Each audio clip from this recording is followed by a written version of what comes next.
best workout and biggest workout I've done since returning back to training.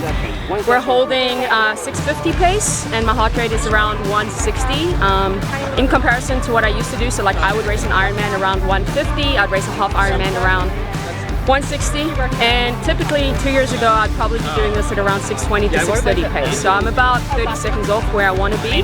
Don't know if I'm going to get all the way back there, but we're going to try, and I feel like I'm in a pretty good spot for as much work as I've put in. We got 2 more, and so it'll be 6 miles of work at half marathon to 10K pace for us today.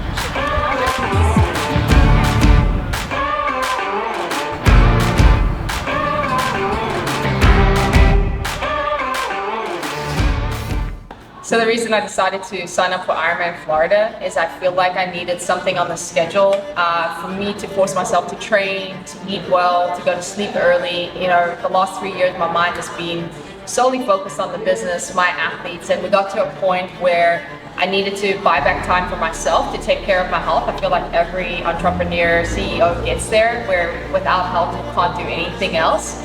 And so I got there, and so I put Ironman Florida on the schedule. Your health matters. You can only be your best self if you're feeling good every single day.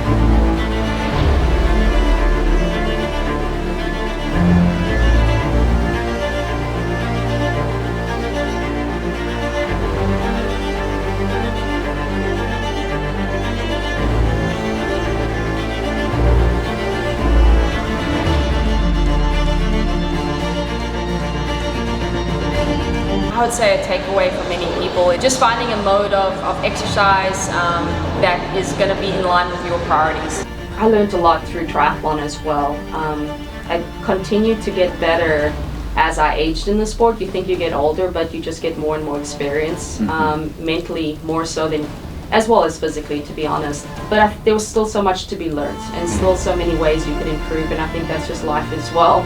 Like every week I'm like, man, that was a great week, but there are definitely ways that I can do better. And I always take assessment of that and then try to do that the next week.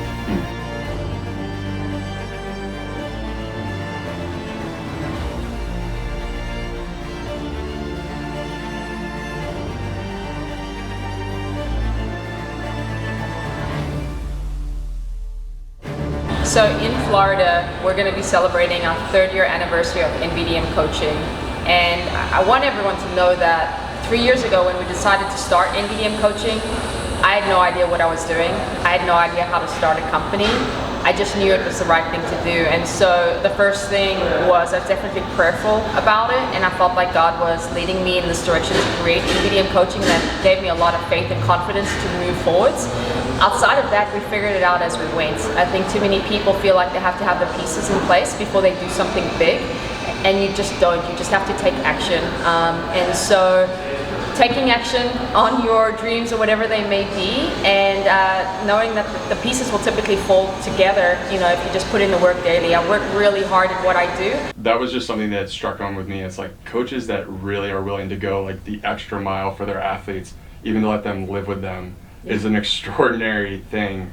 And I'm just curious, like, where did that come from, or like what level, or where does that feeling of really wanting to foster that talent come from? I feel like it's the right thing to do, you know, just as far as support, as far as belief, and we're in the position to do that right now, and I just feel called to do that. And it's exciting for us. I mean, that we can be a part of their future.